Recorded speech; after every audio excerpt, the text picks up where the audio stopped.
I don't know how I find myself here. I'm surrounded by animals. The cat actually seems to think that she's a goat. She likes to come out and just lay next to the goats. It's the funniest thing, just like hanging out there. I actually watched her eating leaves off of a tree next to the goats the other day. I think she's turning into a goat. It was pretty funny.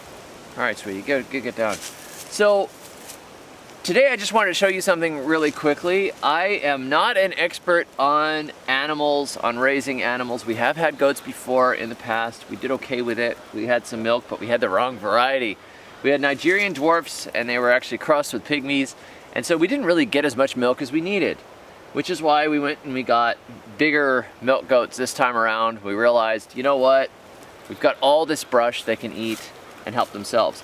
But I have been looking up experts, and one of the experts that I have really appreciated is Julie at Dirt Patch Heaven. If you guys are not subscribed to Julie at Dirt Patch Heaven, you need to do that. She has a little booklet on raising milk goats too, which is useful and good. I downloaded it, and hi kitty.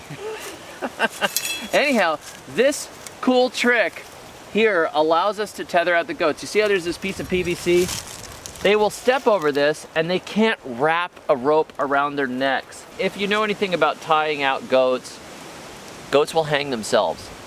Not on purpose. Goats are generally very happy animals. They don't deliberately hang themselves. It's not like goats are prone to depression, but they will get themselves wrapped up because they like to go around in circles. And so by putting a little piece of PVC here, they can't do that. They just drag it behind them and they learn to step over it. And then back here, this rope is running to this post that goes into the ground. This post is a dog tie out. Like if you're gonna tie your dog out in your yard next to your old rotten cars and discarded appliances, and you had a big money day, right? Like you won a scratch off ticket and you're like, dang, I'm gonna treat the dog to something nice. Instead of just tying him to a fender, tie him to one of these puppies. 360 degrees of doggy movement or goat movement. But we don't want the goats to tie up to each other. We put a bucket of water for them in between so they can help themselves. Generally, goats don't need to drink in our climate. They just pretty much get almost, they moderate their water consumption by what they eat. But we put it out for them anyways just because I'm a softie.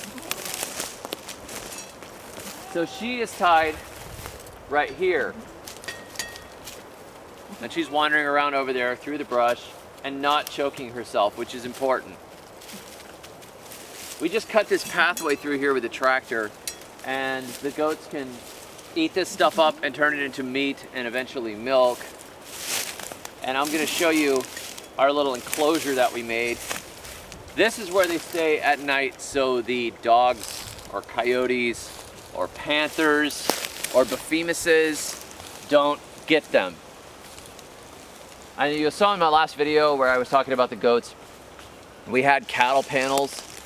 The cattle panels have bigger holes in them, and multiple people were like, dang, they're gonna stick their heads through and they're gonna get, you know, that's no good and there's too big a gap. And yes, I know. They just happen to be laying around. And so I threw them together, and then I was gonna try and get by with it until everybody was like, no. Okay, fine. These are really expensive panels. Really expensive panels, they're like $60 each. But by golly, they can't stick their little goatee heads through. So at night, we lead them back here. We let them off their little lines, and they go in here, and then they stay inside that little piece of tunnel when it rains, and they've got water in here. But this is safe. This is 5 foot tall. Dogs can't get in, they can't get out, and they can't stick their little goatee heads through the holes. So let me show you, speaking of that. The goats are named Clementine and Attaclaire, and we didn't name them.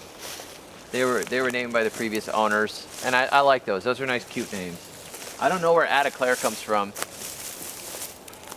but it is what it is. It's fine. Hey, sheep. This is our other setup right here. This is similar to the goat setup, except if you come over here, you can see we just use these carabiners, these little carabiner clips, and we haven't had to bother putting in T-posts or anything. We just clip these panels together with a carabiner, 2 of these, one at the top, one near the bottom, and then we drag it to a new area of pasture. These are hair sheep. They don't need near the care of the goats, so they are just clearing their way through here. They can eat some brush and they'll eat a lot of grass, and they kind of just poke around. They're really chill animals.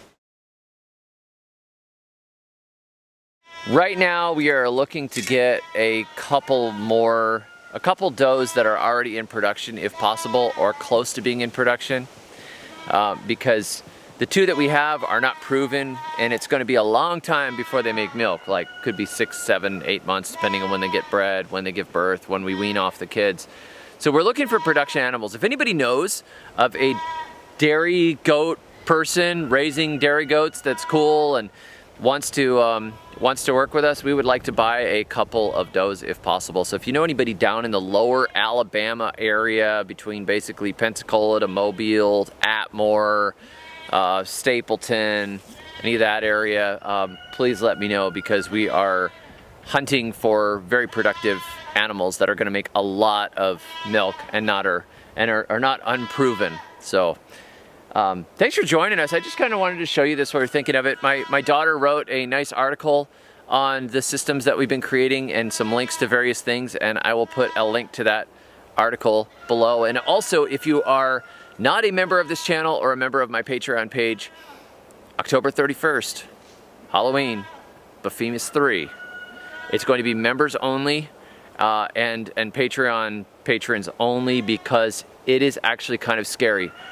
We've used at least 10 bottles of ketchup. It is honestly, it is too freaky looking for a lot of the kids that watch this channel. I know there are a lot of kids that watch me, and I don't want to scare the living daylights out of you guys and have your parents write me letters about how you're having nightmares that plastic dinosaurs are killing you and your family and your friends. That would just not be cool, and I'm not going to do that.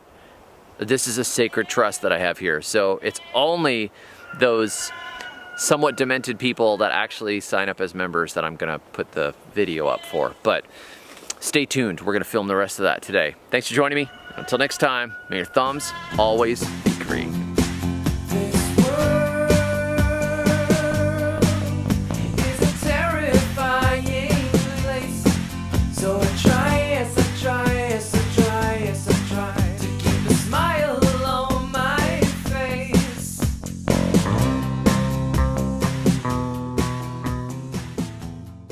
Do you throw banana peels in the trash? Are your coffee grounds also being thrown in the trash? Do you compost ham? Are you sick and tired of all the rules about composting? Do you wish you could compost in a super easy way?